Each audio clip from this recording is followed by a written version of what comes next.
বহুদিন পর মালয়েশিয়া থেকে চেন্নাইতে পরিবারের কাছে ফিরে আসে শক্তি। স্বপ্ন ছিল গায়ক হওয়ার, কিন্তু ভাগ্যের নির্মম পরিহাস আর বাস্তবতার নির্মম ধাক্কায় সেই স্বপ্ন বারবার ভেঙে গেছে। তবে শক্তি এবার একা ফেরেনি, তার সাথে এসেছে রহস্যময় এক পুরনো কাঠের বাক্স, যার ভেতরে বন্দী আছে অন্ধকারের এক ভয়াল শক্তি, জিন। এই জিন কোনো সাধারণ আত্মা নয়, এই 700 বছর আগের এক প্রাচীন অভিশাপ, যাকে 3টা শর্তে বন্দী করা হয়েছে এই বাক্সে। তবে এই শর্ত মানে শুধু নিয়ম না, বরং জীবন আর মৃত্যুর সূক্ষ্ম সীমানা। শক্তি ভাবে এই বাক্স তার ভাগ্য ফিরিয়ে আনবে, আর সে এই জিনকে পোষ মানাবে। কিন্তু সে জানে না, কেউ যদি জিনকে পোষ মানাতে চায়, সে নিজেই হয়ে যায় জিনের খেলনা। প্রেম, ভাগ্য আর অদৃশ্য এক অন্ধকার এক এক করে জড়িয়ে ধরে শক্তির জীবনকে। এরই মাঝে তার জীবনে আসে পরীর মতো দেখতে প্রিয়া। হঠাৎই শক্তির ভাগ্যের দরজা যেন খুলে যায়। তবে প্রশ্ন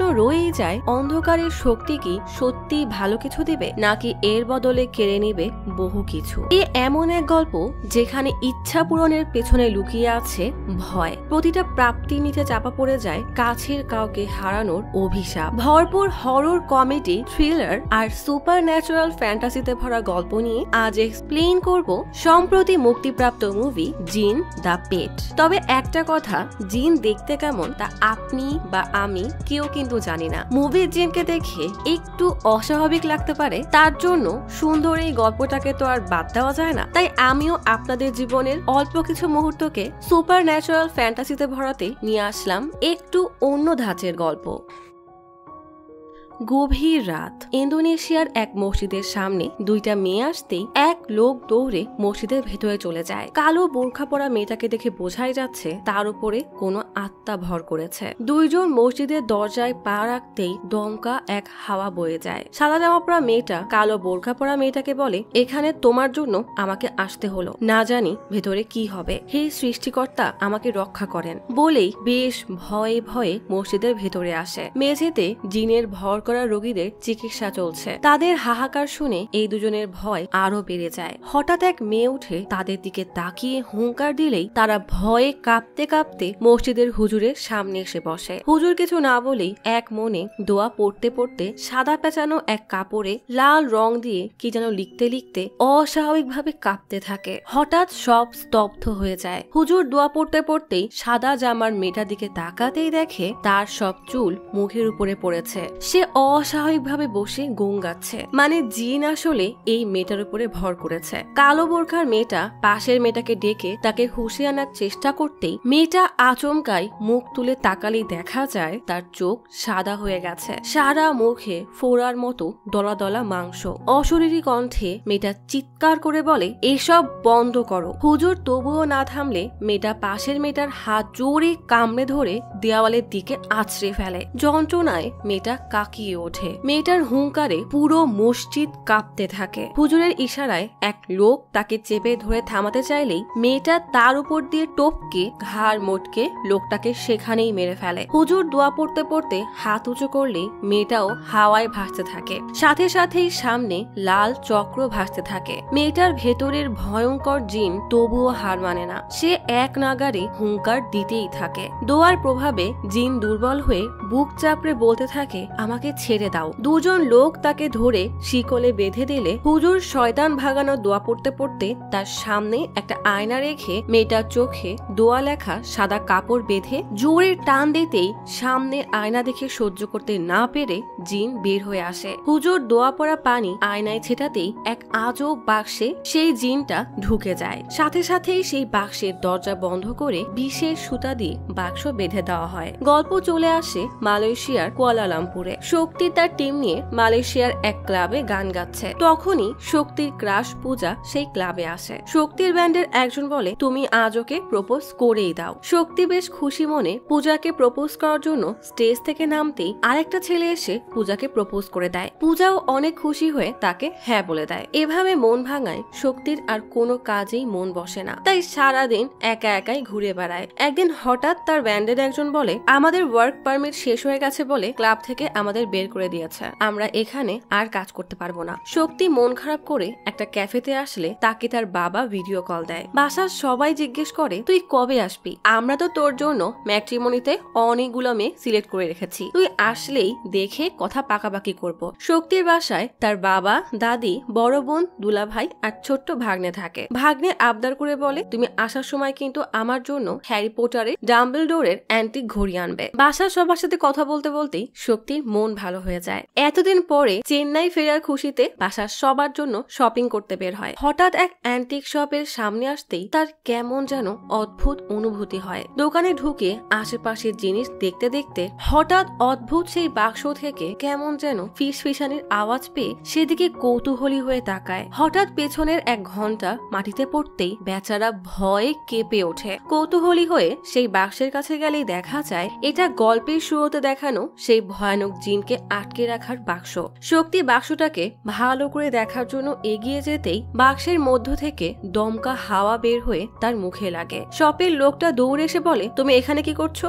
শক্তি বলে অ্যান্টিক ঘড়ি খুঁজছি। লোকটা ঘড়ি খুঁজতে গেলে শক্তি বাক্সটার উপরে হাত বুলিয়ে দেখতে থাকে। তখনই একজন কল দিয়ে জানায় সে 5 লাখের একটা লটারি জিতেছে, কাল যেন লটারি দেখিয়ে টাকা নিয়ে যায়। শক্তির মনে হয় এই বাক্সে হাত রাখার কারণেই সে লটারি জিতে গেছে, তাই দোকানের লোকটাকে জিজ্ঞেস করে এর দাম কত। লোকটা বেশ ঘাবড়ে বলে এটা সাধারণ কোনো অ্যান্টিক বাক্স না, তাই এটা বেচা যাবে না, এতে একটা জিন আছে। জিনের নাম শুনতেই শক্তি ছিটকে সরে যায়। লোকটা বলে কুকুর বিড়াল যেমন পোষা যায় তেমন জিনকেও পোষা যায়, এর কোনো শারীরিক অবয়ব থাকে না, তবে মানুষের মতো তাদেরও বয়স হয়। একবার যদি কেউ জিনকে পোষ মানায় তাহলে জিন আজীবন তার গোলাম হয়ে থাকে আর তাকে সকল বিপদ আর দুষ্ট লোক থেকে রক্ষা করে। এই জিন আসলে ভালো ভাগ্য বয়ে আনে, তুমি এর কাছে যা চাইবে তাই এনে দিবে। শক্তি বলে আমি আপনার এসব কঠিন ভাষা বুঝতে পারছি না, একটু সহজ করে বলেন। লোকটা বলে আজ থেকে 700 বছর আগে ইন্দোনেশিয়ার রাজা ধর্মের বিস্তারের জন্য আশেপাশের দেশগুলোকে যুদ্ধে জিততে থাকে, ফলে ভিন্ন ধর্মের রাজারা এক হয়ে তার বিপক্ষে যুদ্ধে নামে। ইন্দোনেশিয়ার রাজার সাথে জেতার জন্য এই সব রাজারা কালো জাদুর সাহায্যে ভয়ানক কিছু আত্মাকে তাদের বশে নেয়, ফলে রাজার সৈন্য দিন দিন দুর্বল হতে থাকে। এভাবে চললে রাজা হেরে যাবে বুঝতে পেরে বিভিন্ন ধর্মযাজককে ডাকে। তারা অনেক ভেবেচিন্তে এই সমস্যার সমাধান বের করে যে একমাত্র জিনই ওই অপশক্তির মোকাবেলা করতে পারবে। জিনের শক্তি ব্যবহার করে রাজা একের পর এক দেশ জিততে থাকে। সাধারণ মানুষ এতদিন জিনকে ভূত ভেবে ভয় পেলেও এই যুদ্ধের পর তারা বুঝতে পারে জিন পুষলে তাদেরই উন্নতি হবে, তাই সবাই এই বিশেষ বাক্সে জিনকে বন্দি করে পুষতে থাকে। এভাবে জিন মানুষের সংস্পর্শে আসে। শক্তি বলে আমি এই জিনকে আমার বাসায় রাখতে চাই। সাথে সাথে ভিতর থেকে একটা হুঙ্কার আসলে লোকটা বলে এবার তো জিনও রাজি হয়ে গেছে। শক্তি সে আজব বাক্স নিয়ে চলে আসে চেন্নাইতে। এয়ারপোর্টে নেমে তার বন্ধু রবির জন্য রেস্টুরেন্টে বসে ওয়েট করতে করতে হঠাৎই উঠতে গেলে এক ওয়েটারের সাথে ধাক্কা লেগে তার গায়ে চা পড়ে যায়। ব্যাগ রেখে ওয়াশরুমে ফ্রেশ হতে গেলে তখনই এক সুন্দরী ফোনে কথা বলতে বলতে তার ব্যাগ শক্তির ব্যাগের পাশে রেখে ফোনে কথা বলতে থাকে। শক্তি এসব লক্ষ্য না করে নিজের ট্রলি মনে করে মেয়েটার ট্রলি নিয়ে হাঁটা দিতেই মেয়েটা এসে বলে আরে কি করছেন, এটা তো আমার ব্যাগ। সাথে সাথেই জিন শক্তির ব্যাগ এগিয়ে সেখানে নিয়ে আসে। শক্তি ব্যাগটা ধরতে গেলেই মেয়েটাও ব্যাগে হাত দেয়। মেয়েটার হাতে স্পর্শ লাগতেই শক্তির কেমন যেন এক অনুভূতি হয়, তাই সে মেয়েটাকে হা করে দেখতে থাকে। মেয়েটার ডাকে হঠাৎ হুঁশ ফিরতেই নিজেকে কোনো রকমের সামলে ব্যাগ নিয়ে চলে আসে। অটোতে বসে রবিকে মেয়েটার কথা বলতেই সে তো পাত্তাই দেয় না। হঠাৎ লক্ষ্য করে পাশের গাড়িতেই মেয়েটা বসা। মেয়েটাকে বড় বড় চোখ করে নিজের দিকে এভাবে তাকাতে দেখে শক্তির মনে তো লাড্ডু ফুটতে থাকে। পেছনের ব্যাগ থেকে জিনও কেমন যেন আওয়াজ করতে থাকে। এত বছর পর শক্তি বাসায় ফিরতেই বাসার সবাই খুশিতে তাকে জড়িয়ে ধরে। রবি জলদি শক্তির ব্যাগ নিয়ে শক্তির ঘরে গিয়ে চেক করতে থাকে যে তার বন্ধু তার জন্য কোন ব্র্যান্ডের ড্রিঙ্কস নিয়ে এসেছে। ব্যাগ খুঁজতে খুঁজতে শক্তি রুমে এসে ব্যাগের এই অবস্থা দেখলে রেগে জিনের বাক্সের উপর থেকে সব কাপড় সরায়। সবাই অবাক হয়ে বাক্সটাকে দেখতে থাকলে শক্তি সবাইকে জিনের গল্প বুঝিয়ে বলে। সব শুনে শক্তির বড় বোন সিমি ভয়ে ভয়ে বলে আমরা জিন কিভাবে পুষবো? শক্তি বেশ গম্ভীর ভাবে বলে জিনকে পুষতে হলে 3টা শর্ত মানতে হবে। এই বাক্স কোনোভাবেই যেন পানির সংস্পর্শে না আসে। 2 হলো একে রোদে নেওয়া যাবে না, আর 3 হলো রোজ রাতে 12টা থেকে ভোর 5টার মধ্যে একে খাবার দিতে হবে। আর যদি এর ব্যতিক্রম হয় তাহলে এই জিন সব ধ্বংস করে দিবে। রবি বলে হুদাই এসব রিস্ক নেওয়া কি দরকার? আমার তো মনে হয় তুই আমাদের ভয় দেখাতে এসব নিয়ম বানিয়ে বানিয়ে বলছিস। শক্তি বলে এই জিন আমাদের জন্য ভালো ভাগ্য নিয়ে আসবে। সাথে সাথেই বাসার অপর প্রান্ত থেকে মেয়ের চিৎকার করে বলে জলদি আসেন, দাদি ওয়াশরুমে পড়ে গেছে। হলো তো সৌভাগ্যের আগমন। বাসার সবাই বিরক্ত হয়ে শক্তির দিকে তাকালে জিনের বাক্সটা উদ্ভট আওয়াজ করতে করতে নড়তে শুরু করে। ভয়ে সব দৌড় দিয়ে দাদির কাছে আসে। বাবা আর শক্তি মিলে ধরে দাদিকে কোনো রকমে গাড়িতে তোলে। ছোট্ট বিট্টু জিনের বাক্স নিতে ভোলে না। দাদিকে হাসপাতালে ভর্তি করাতেই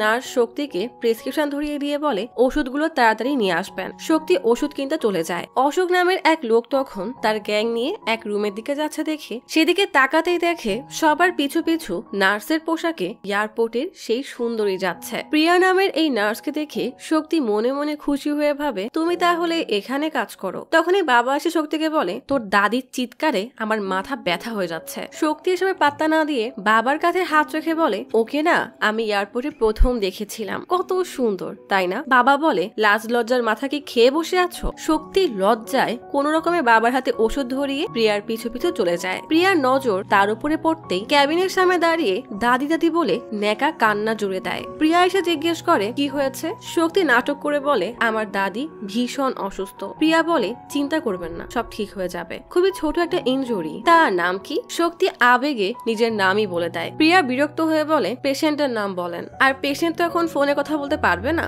তাই নিজের নম্বর দিন, হেলথের আপডেট পাঠাবো। শক্তি খুশিতে টকবগিয়ে নম্বর বলতে প্রিয়া দেয় হাঁটা। পেছন থেকে শক্তি বলে যদি আমাকেও ওর ভালো লাগে তাহলে অবশ্যই পেছনে তাকাবে। আর হয়ও ঠিক তাই। লজ্জায় বেচারা লাল টমেটো হয়ে যায়। পরের দিন শক্তি রবিকে বলে মিউজিক ব্যান্ড শুরু করতে কমপক্ষে 15 লাখ টাকা লাগবে। আমার কাছে 5 লাখ টাকা তো আছেই। রবি বিরক্ত হয়ে বলে তোমার লাকি জিনকে বলো তোমাকে 50 লাখ টাকার লোন পাইয়ে দিবে। এসব বাদ দিয়ে চলো বিভিন্ন লোন দেওয়ার কোম্পানির সাথে দেখা করে আসি। বলেই শক্তিকে টানতে টানতে এক লোকের কাছে আসে। সে তো সরাসরি মানা করে দেয়। এভাবে এক এক করে 3 জায়গায় গেলে সবাই একদম ঘাট ধাক্কা দিয়ে বের করে দেয়। রাতে হতাশ দুই বন্ধু ড্রিঙ্ক করতে থাকে। রবি বলে আমাদের অন্য কিছু করতে হবে। এক মাতাল এসে বলে কি সমস্যা তোমাদের? শক্তি বলে আমাদের লোন লাগবে। লোকটা বলে আমি এক লোককে চিনি যে টাকা ধার দেয়, কিন্তু তার ইন্টারেস্ট রেট একটু বেশি, আর সে কেবল রাতেই দেখা করে। শক্তি বলে প্লিজ তার সাথে দেখা করার একটা ব্যবস্থা করে দিন।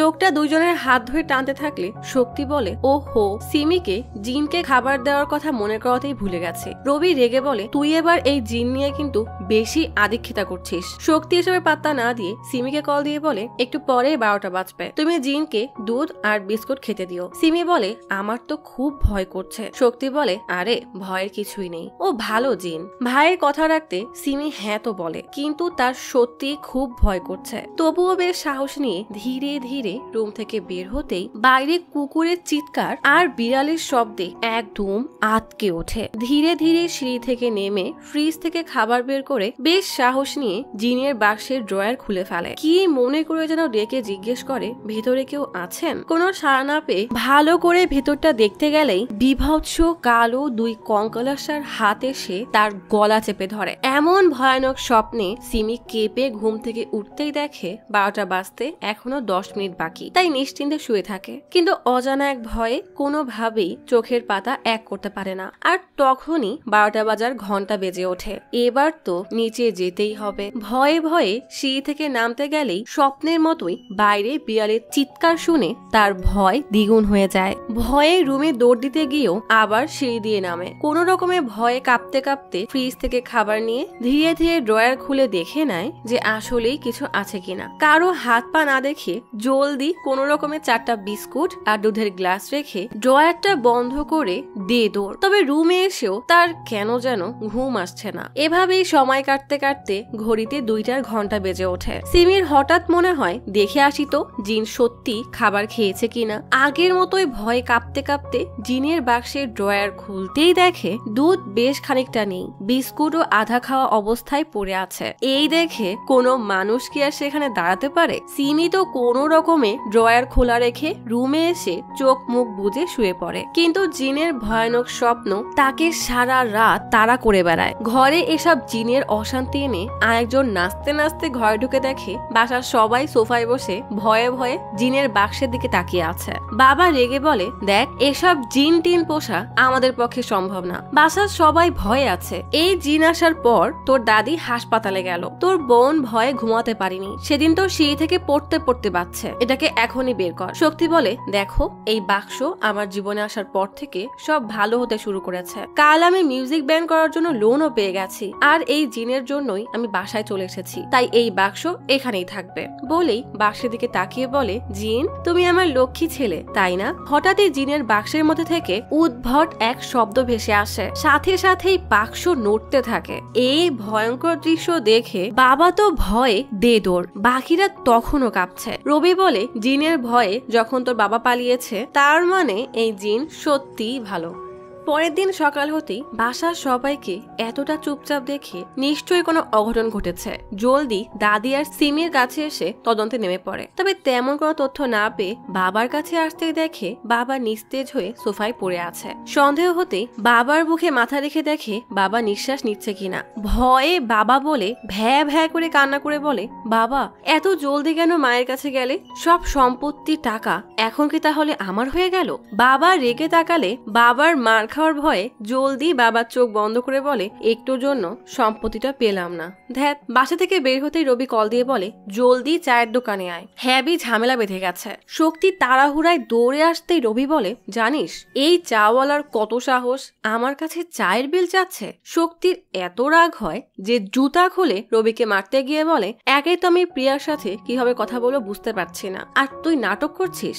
হঠাৎ পেছনে হই হুল্লোড়ের শব্দ শুনতেই দুই বন্ধু এগোতেই দেখে প্রিয়া স্কুটি নিয়ে রাস্তার পরে পড়ে আছে। অটোওয়ালা রেগে চিৎকার করে বলছে, গাড়ি চালানোর সময় একদিকে তাকিয়ে আমার অটোতে ধাক্কা মেরে এখন মায়া কান্না করছে, যেন কিছুই বোঝে না। প্রিয়াকে দেখতেই শক্তি তার দিকে তাকিয়ে একদম অন্য দুনিয়ায় হারিয়ে গেছে। রবির ডাকে ধ্যান ভাঙতেই অটোওয়ালার কানের উপরে এক চর মেরে বলে, চুপচাপ নিজের কাজ কর যা। প্রিয়ার হাত কেটে গেছে দেখে আহ্লাদি সুরে বলে, পাশেই আমার বাসা, চলেন ব্যান্ডেজ করে দেই। প্রিয়াকে নিয়ে বাসার ভিতরে এসে বসতেই সবাই বেশ অবাক হলেও প্রিয়ার হাতে ব্যান্ডেজ করানোর জন্য হই হুল্লোড় লাগিয়ে দেয়। শক্তি দৌড়ে ফার্স্ট এইড বক্স এনে বলে, হাতে কাজ ঢুকেছে, একটু ব্যথা লাগবে, ঠিক আছে? প্রিয়া মাথা নাড়িয়ে হ্যাঁ বলতেই শক্তি আবার তার দিকে হা করে তাকিয়ে থাকে। ব্যথায় প্রিয়া কেঁপে উঠতেই শক্তির হুঁশ ফিরলে সরি বলতে থাকে। শক্তি প্রিয়ার সাথে বাসার সবাইকে পরিচয় করিয়ে দিলে এদের এত ভালোবাসা আর যত্নে প্রিয়ার খুব ভালো লাগে। তবে প্রিয়াকে দেখে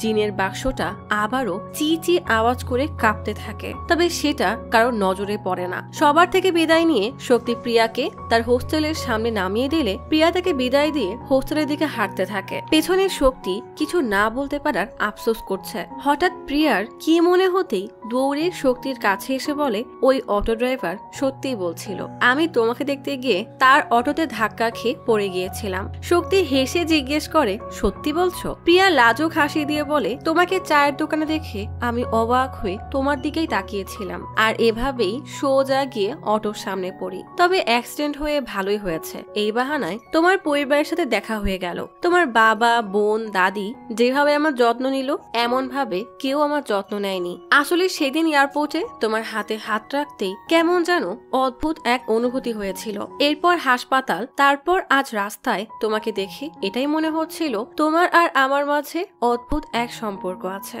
তবে যেটাই হোক না কেন আমার এই অনুভূতিটা খুবই ভালো লাগছে। শক্তি এসব শুনে লজ্জায় কি যে করবে বুঝতেও পারছে না। প্রিয়া বলে, কোনো কথা বলছো না যে? শক্তি বলে, আসলে আমি বুঝতে পারছি না কিভাবে যে বলবো যে আমি তোমাকে কতটা ভালোবাসি। এ কথা শুনে প্রিয়া প্রচুর রেগে হাঁটা দিলেই বেচারা শক্তি বোকার মতো নিজের মাথায় নিজেই বাড়ি দেয়। প্রিয়া হাসতে হাসতে দৌড়ে এসে শক্তিকে জড়িয়ে ধরতেই শক্তির আর বুঝতে বাকি থাকে না প্রিয়া তার সাথে মজা করছিল। শুরু হয়ে যায় দুষ্টু মিষ্টি খুনসুটিতে ভরা ভালোবাসার গল্প।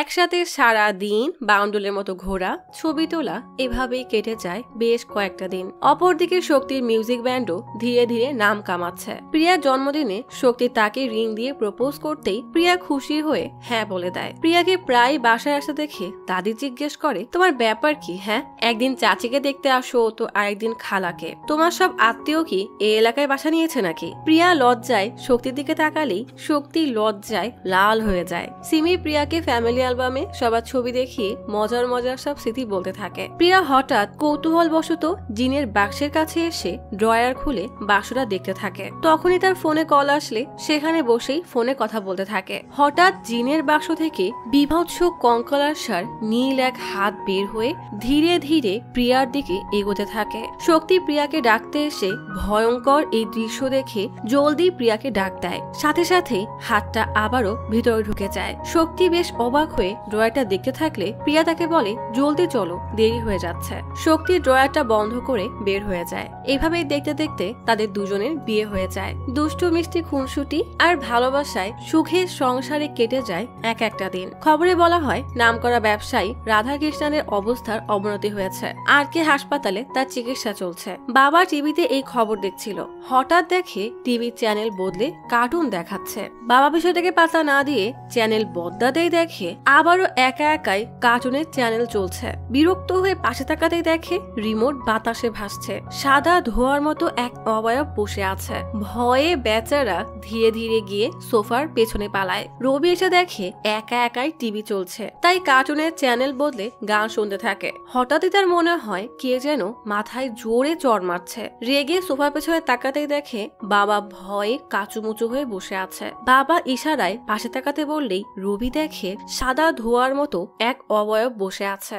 ভয়ে কাঁপতে কাঁপতে বাবার পাশে লুকায়। দুইজন বেশ সাহস নিয়ে সোফার নিচ থেকে তাকাতেই দেখে কালো কঙ্কালের মতো বিভৎস দুই পা হেঁটে বেড়াচ্ছে। জিনের চেহারা দেখার কৌতূহলে উপরে তাকাতেই দেখে দাদি। দিন দুপুরে দুই বুড়া বেটাকে এভাবে লুকোচুরি করতে দেখে দাদি গালি দিতে দিতে চলে যায়। রাতের শক্তি দেখে প্রিয়া গর্ভবতী। হঠাৎই সে একটা উঁচু বিল্ডিং থেকে পড়ে যাচ্ছে। ভয়ানক এই স্বপ্ন দেখে লাফিয়ে উঠে বাইরের বারান্দায় আসে। অস্থির হয়ে কিছু ভাবতে ভাবতে পেছনে তাকাতেই দেখে প্রিয়ার সারা মুখে রক্ত, চোখ একদম সাদা। ভয়ে আটকে উঠে ভালো করে তাকাতেই দেখে একদম সব স্বাভাবিক। প্রিয়া জিজ্ঞেস করে কি হয়েছে। শক্তি কিছু না বলেই চুপচাপ দাঁড়িয়ে থাকে। পরের দিন সকালে রবি গোসল করে বের হয়ে চুলের পানি ঝাড়তেই সেই পানি গিয়ে জিনের বাক্সের উপরে পড়ে। সাথে সাথেই রবির সাথে শুরু হয় অদ্ভুত সব কাণ্ড। কখনো তার পেছন থেকে কালো ছায়া সরে যায়, কখনো জানালার পর্দা বাতাসে উঠতে থাকে। রবি এসবে পাত্তা না দিয়ে আয়নায় তাকালে দেখে আয়না একা একাই ফেটে যাচ্ছে। আচমকা সেই আয়না থেকে আগুনের গোলা বের হয়ে তার পিছু করতে থাকে। ভয়ে রবি এই বাসা থেকে কোন রকমে জানে পালিয়ে বাঁচে। সেদিনই দুলাভাই বাইক নিয়ে বের হতেই এক গাড়ি এসে তাকে জোরে ধাক্কা মারলে সে রাস্তার পাশে পড়ে ব্যথা পায়। শক্তি আসতেই দাদি রেগে বলে, বাসায় একটার পরে একটা অঘটন ঘটছে, তবুও তুই বলবি যে ওই জিন আমাদের জন্য ভালো ভাগ্য বয়ে আনবে? তোর জন্য এই বাক্স ভালো হলেও আমাদের কারোর জন্য ভালো না।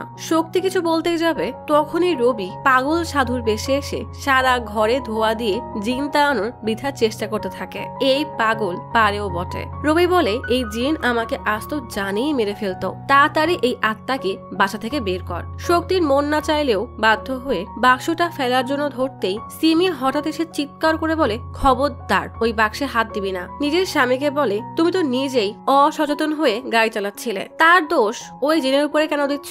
বেচারা জিনটা সাধারণ এক পোষ্য ছাড়া আর কিছুই না, যাও যার যার কাজে যাও বলেই তার ঘরে চলে যায়। সিমির এই অদ্ভুত আচরণে সবাই হতবাক হয়ে তাকিয়ে থাকে। রবি বাইরে চায়ের দোকানে এসে বলে, এই জিনকে বের করবো বলে তোর বোন যেভাবে আমার দিকে তাকালো আমি তো তাতেই ভয় পেয়ে গিয়েছিলাম। রবি বলে, দিদি তো ঠিকই বলেছে, তুইও তো আমাদের বাসায় দিনের পর দিন পড়ে পড়ে ফ্রিতে খাস।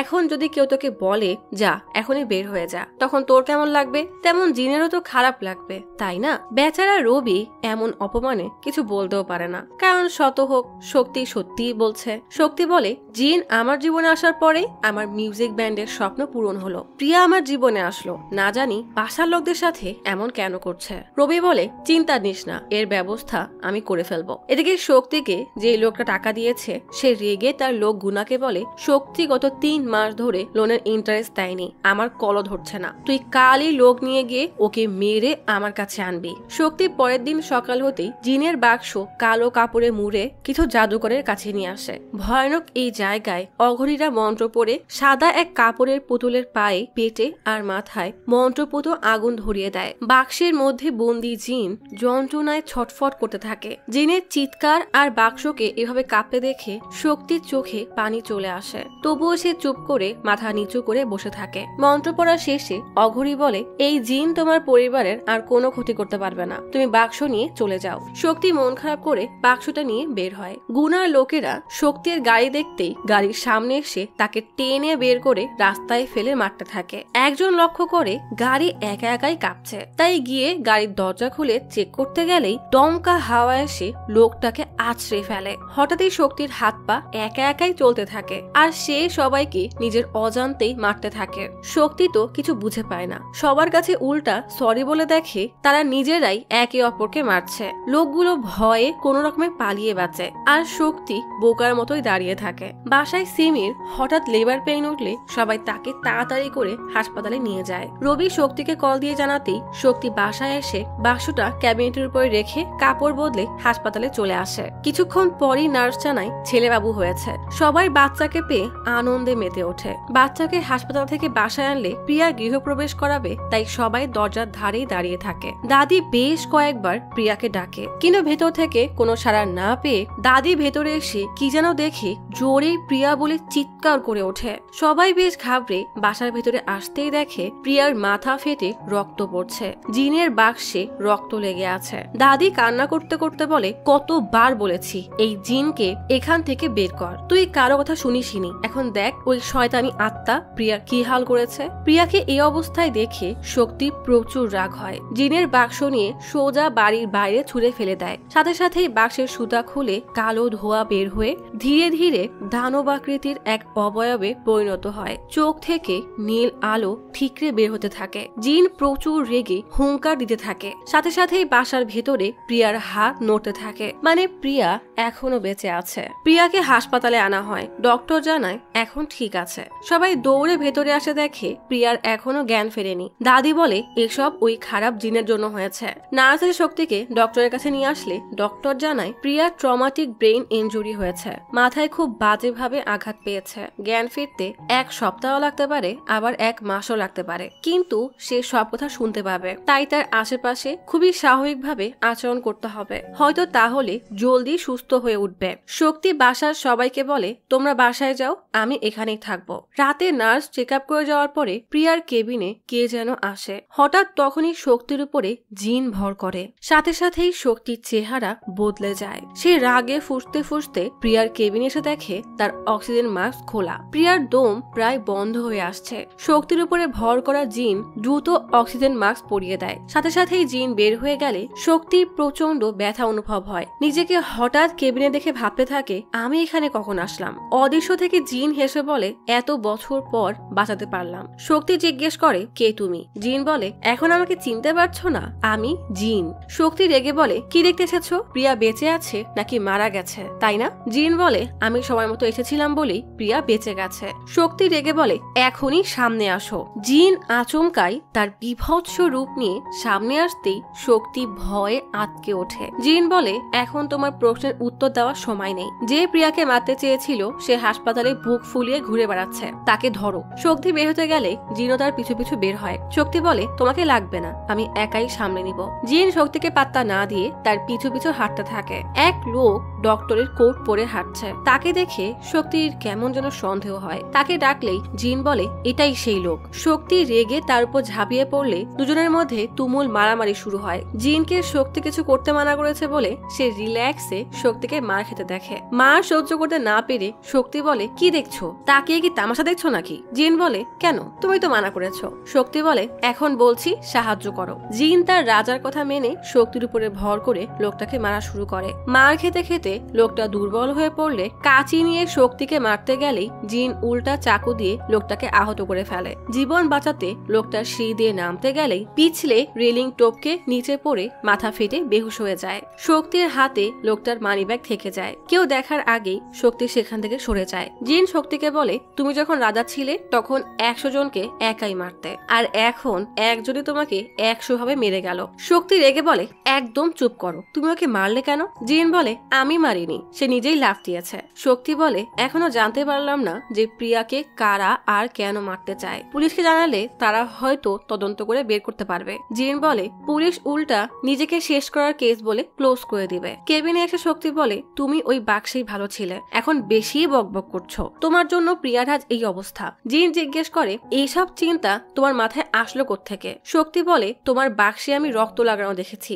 জিন বলে সেটা ওই গুন্ডাগুলা প্রিয়াকে মারার সময় লেগেছিল। শক্তি জিজ্ঞেস করে তাহলে আমার স্বপ্নে তুমি প্রিয়াকে ধাক্কা মারছিলে কেন? জিন বলে প্রথমে নিজেই বেশি বেশি চিন্তা করে আমাকে দোষ দিলে, এখন বলছো তোমার স্বপ্নেও আমিই ছিলাম, আমি কিভাবে তোমার স্বপ্নে যাব? শক্তি জিজ্ঞেস করে তাহলে প্রিয়াকে কে মারলো? জিন বলে ওই জাদুকররা প্রথমে আমাকে আগুন দিয়ে অত্যাচার করেছিল, এরপর যা শক্তি বাকি ছিল তা দিয়ে গুন্ডাদের হাত থেকে তোমাকে বাঁচিয়েছি, তারপরও তোমার পরিবারের কেউ আমাকে খাবার দেয়নি। ক্ষুধায় ক্লান্ত হয়ে বেঘরে ঘুমাচ্ছিলাম, ঘুম থেকে উঠে দেখি রানী মানে প্রিয়া রক্তাক্ত হয়ে পড়ে আছে, তুমি না জেনে আমাকে ছুঁড়ে ফেলে দিলে। শক্তি তার ভুল বুঝতে পেরে জিনের কাছে ক্ষমা চায়। শক্তি জিনকে জিজ্ঞেস করে আমি তোমাকে বাইরে ফেলে দেওয়ার পরে তুমি আমার পিছু কেন করলে? জিন বলে তোমরা মানুষরা নির্দয় হতে পারো, আমরা অমন না, তুমি এসব বুঝবে না, অনেক লম্বা এক গল্প। শক্তি বলে ঠিক আছে, একটু সংক্ষেপে বলো। গল্প চলে আসে 700 বছর আগে, ইন্দোনেশিয়ান সুলতান ইউসুফের আমলে, যখন সে জিনকে তার পোষ্য বানিয়ে ফেলেছে। জিনকে আনার পর থেকেই সে একের পর এক রাজ্য জয় করে বীর যোদ্ধা হয়ে যায়। তার ধন দৌলতের কমতি ছিল না, সে ছিল কোটি কোটি সোনা গয়নার মালিক। যশ খ্যাতি আর সম্পদে রাজার জীবন পরিপূর্ণ ছিল। সে তার রাজ্যের সকলকে ভালোবাসত, তবে তার রানীকে বেশি ভালোবাসত। জিনের দায়িত্ব ছিল রাজা আর রানীকে সকল প্রকারের অশুভ শক্তি থেকে রক্ষা করা। কিন্তু রাজার সুখ মন্ত্রীর সহ্য হচ্ছিল না। মন্ত্রী রাজা আর রানীকে আলাদা করার ফন্দি আটে, গোপনে রাজত্ব নেওয়ার ষড়যন্ত্র করতে থাকে। কিন্তু জিনের জন্য প্রতিবারই মন্ত্রীর প্ল্যান ভেস্তে যায়। মন্ত্রী সুযোগের অপেক্ষা করতে থাকে। কয়েক বছর পর বুদ্ধি করে রাজাকে যুদ্ধের বাহানায় মন্ত্রী মহল থেকে দূরে সরিয়ে দেয়। এরপর জাদুকরকে ডেকে জিনকে আয়নার বাক্সে বন্দি করে মহলের নিচে রেখে দেয়। জিন আয়নাকে ভয় পায় বলে সেই বাক্স থেকে আর বের হতে পারে না। জাদুকর ভালো জিনকে খারাপ জিনের সাথে বদলে দেয়। খারাপ জিন একদিন রানীকে ধাক্কা মেরে মহলের বারান্দা থেকে ফেলে দেয়। বাক্সে বন্দি ভালো জিনের ভীষণ খারাপ লাগে যে সে রানীকে বাঁচাতে পারেনি, তার দায়িত্ব পালন করতে পারেনি। রানী মারা গেলে রাজা ফিরে এসে রানীর মৃত্যুর খবর পেয়ে মানসিকভাবে ভেঙে পড়ে। শয়তান মন্ত্রী রাজাকে বলে ভালো জিনের জন্যই রানীর মৃত্যু হয়েছে, কিন্তু রাজা জানতো না ভালো জিনের জায়গা এখন খারাপ জিন নিয়ে নিয়েছে। রাজার বিশ্বাস ছিল যে সে যে জিনকে পুষেছে সে কখনোই রানীকে মারতে পারে না। রানীর শোকে রাজা নিজেকে ঘরে বন্দি করে রাখে। খারাপ জিন এই সুযোগের সদ্ব্যবহার করে রাজার ক্ষতি করতে গেলে রাজা তাকে হাতে হাতে ধরে ফেলে। রাজা কিছু জাদুকরকে ডেকে জিনকে বাক্সে বন্দি বানিয়ে সমুদ্রে ফেলে দেয়। কিছুদিন পর রাজা অসুস্থ হয়ে পড়ে, আর তার কয়েকদিন পরেই রাজা মারা গেলে মন্ত্রী তার রাজত্ব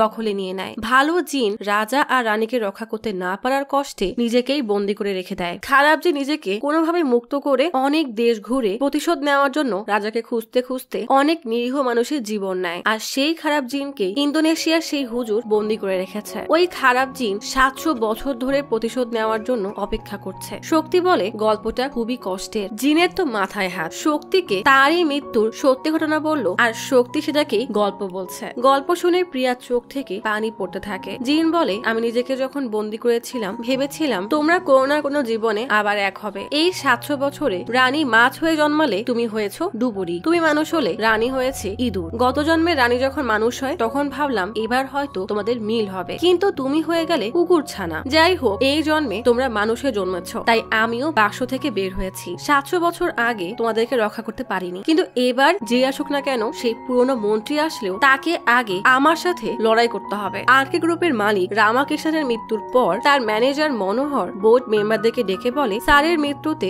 আমরা খুবই শোকাহত, কিন্তু তার রেখে যাওয়া সবকিছু এখন আমাদেরকে দেখতে হবে, আগের তুলনায় আরো উন্নতি করতে হবে। আপনারা তো ভালো করেই জানেন স্যারের উত্তরাধিকার বা আত্মীয় স্বজন কেউ নেই। উকিল বলে স্যার আপনার ছেলেকে নিজের সন্তানের মতো পালন করেছে, সিও না হয় সেই হোক। মনোহর বলে স্যারের উকিল যখন বলেছে তাহলে তাই হোক। উকিল বলে এটা শুধু আমার কথা না, স্যার তার দলিলে এটাই বলেছিল, অশোকই তার উত্তরাধিকার হবে। মনোহর বলে তাহলে আগামী শুক্রবারের সামাজিক ইভেন্টে সকলের সামনে অশোককে আরকে গ্রুপের নতুন সিইও ঘোষণা করা হবে। বাসার ভেতরে অশোক রাগের মাথায় পাঞ্চিং ব্যাগে পাঞ্চ করছে। মিটিং শেষে মনোহর অশোকের কাছে এসে জিজ্ঞেস করে কি ব্যাপার, কাজ হয়নি? একজন বলে আমাদের লোক গিয়েছিল, কিন্তু সে নিজেই এখন হাসপাতালে ভর্তি। অশোক বলে আমাদের হাতে সময় খুবই কম, যদি আমরা ধরা খেয়ে যাই তাহলে সোজা লকআপে যেতে হবে। ওই মেয়ের জ্ঞান ফেরার আগেই আমাদের ওকে শেষ করতে হবে। একজন বলে হাসপাতালের পুলিশ ঘুরঘুর করছে, এই মুহূর্তে কিছুই করা ঠিক হবে না। আরেকজন বলে ওই মেয়ে এখনো কোমায় আছে, একবার বাসায় যাক, তারপর আমি নিজে গিয়ে ওকে শেষ করব।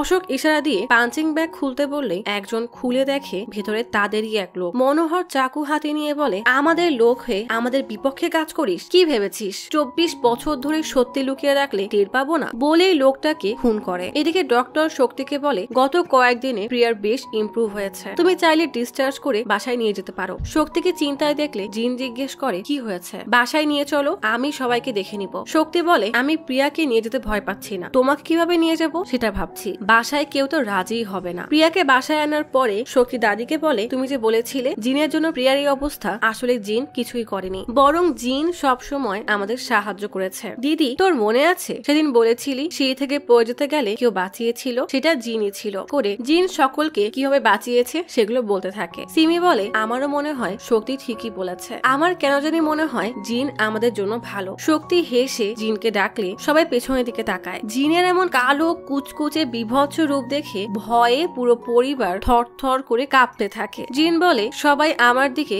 এমন ভাবে তাকিয়ে আছে যেন আমি কোনো এলিয়ান। শক্তি সবাইকে ডেকে জিনের সাথে হ্যান্ডশেক করাতে গেলে সবাই ভয় পালায়। শক্তির বাবা জিনকে বলে, তুমি রাজা রানীর গল্প শুনিয়ে এখানে থাকলেও তুমি আমার জন্য একটা আত্মা হয়েই থাকবে। আমি তোমাকে বিশ্বাস করি না। আমার বৌমা আমাদের বাসায় আসার পর থেকে আমাদের বাসায় আনন্দে ভরে গেছে, কিন্তু সে এখন অসুস্থ, তাই যাই হোক না কেন তুমি তাকে রক্ষা করবে। বাবা কান্না করে দিলে জিন সান্ত্বনা দিয়ে বলে, চিন্তা করবেন না। শক্তি জিন আর রবিকে নিয়ে রেস্টুরেন্টে খেতে আসে। অর্ডার দেওয়ার সময় জিন বলে, কতদিন পেট ভরে খাইনি, যত রকমের ননভেজ আছে সব অর্ডার দাও। শক্তি আর রবির সামনে কেউ না থাকা সত্ত্বেও কেউ আছে এমন ভাবে কথা বলতে দেখে ওয়েটার থেকে শুরু করে কাস্টমাররাও অবাক হয়ে যায়। কয়েকজন তো শক্তিকে পাগল মনে করে ভিডিও করে নেয়। জিনের কথা মতো সব খাবার অর্ডার করা হয়। সব খেয়ে জিন হ্যাপি খুশি। এদিকে অশোকের সেই লোকের জ্ঞান ফিরলে খবরে শক্তির ভাইরাল ভিডিও দেখে বলে, এই লোকই আমাকে মেরেছিল, বলেই মারা যায়। শক্তির পুরো পরিবার এক দাওয়াতে শহরের বাইরে যায়। বাসায় শুধু প্রিয়া আর শক্তি। রাতে অশোক শক্তির বাসায় 2 গাড়ি ভর্তি গুন্ডা পাঠায়। জিনেদেরকে দেখে সাবধান হয়ে যায়। গুন্ডাগুলো দেওয়াল টপকে ভেতরে আসলে হঠাৎ তাদের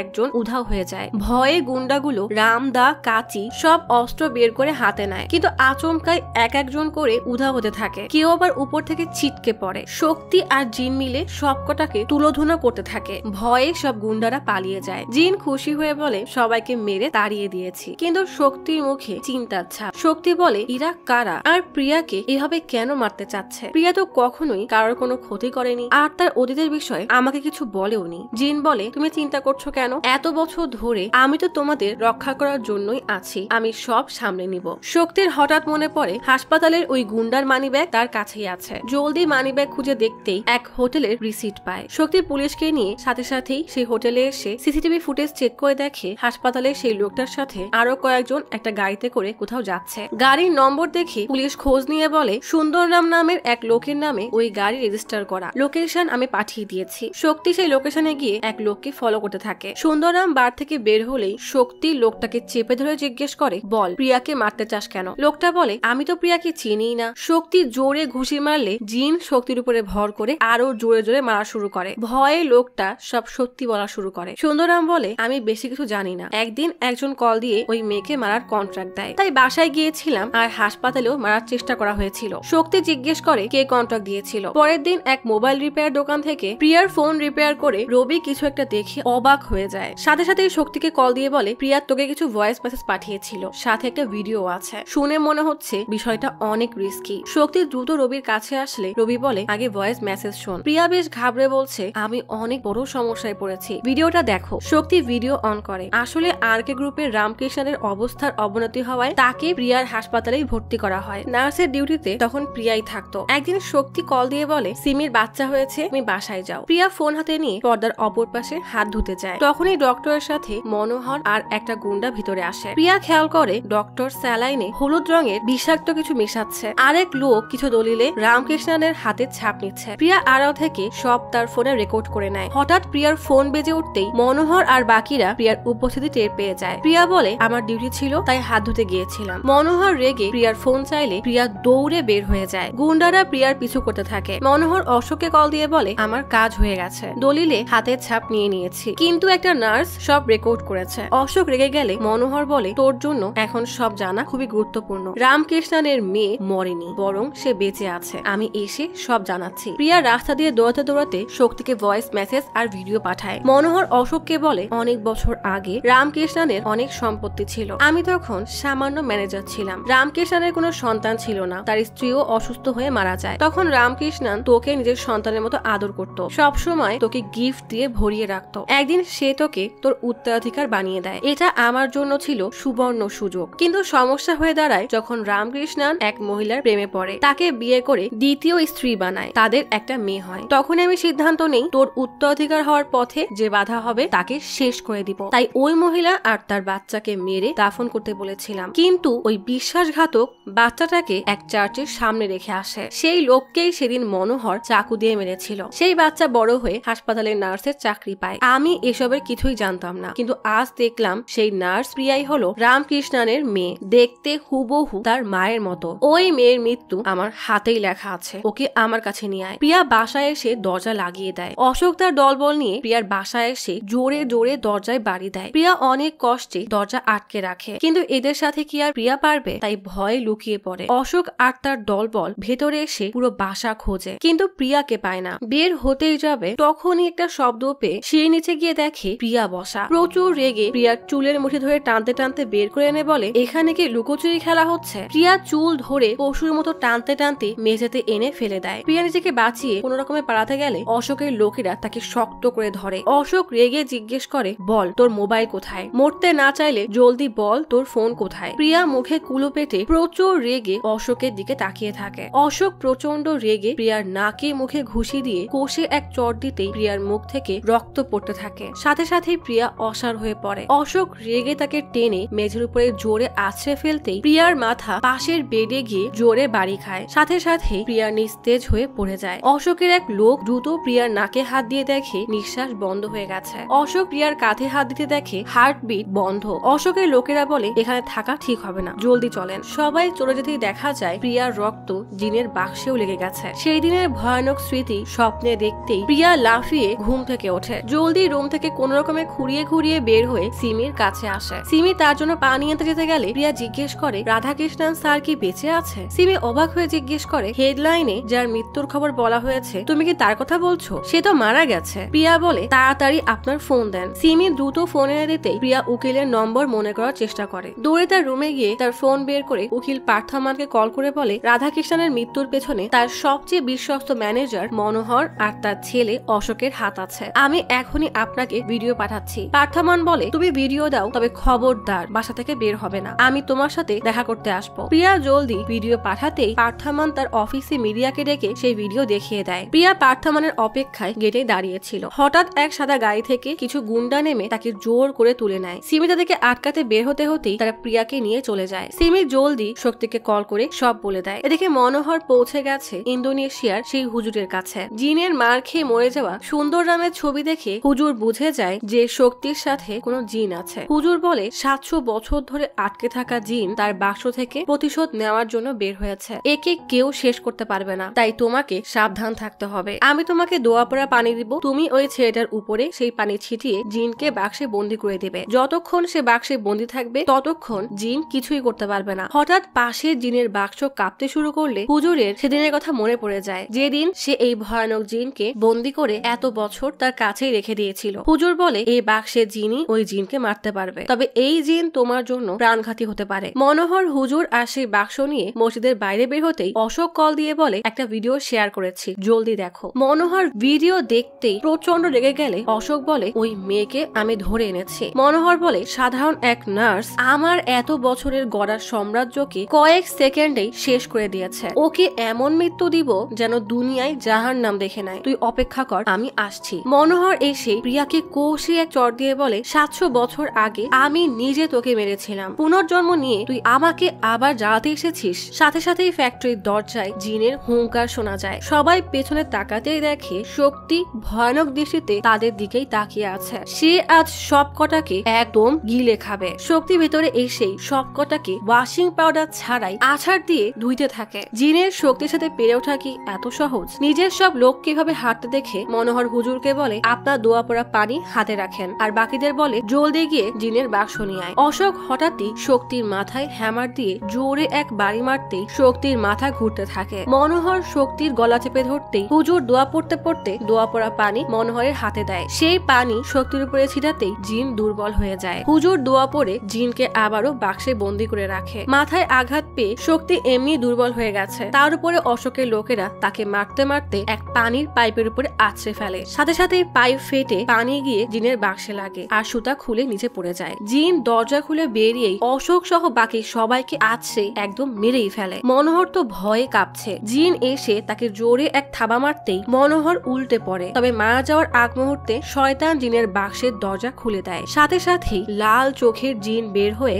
ভালো জিনকে মারতে থাকে। জিনও তার সর্বোচ্চ শক্তি দিয়ে শয়তান জিনকে মারতে মারতে কুলিং মেশিনের উপর চেপে গলা চেপে ধরে রাখে। শয়তান জিন ধীরে ধীরে বস্মীভূত হয়ে হাওয়ায় মিলিয়ে যায়। ফাইনালি 700 বছর পর নিজের দুই মালিককে বাঁচিয়ে জিন তার ওয়াদা পূর্ণ করলো। জিনকে নিয়ে প্রিয়া আর শক্তি বাসায় ফিরতেই সবাই তাকে আজ আর ভয় না পেয়ে উল্টা পোষ্য প্রাণীর মতো আদর করতে করতে ফ্যামিলি ফটো তোলে। এভাবেই জিন আজীবন শক্তি আর তার পরিবারকে রক্ষা করার জন্য তাদের সাথেই থেকে যায়।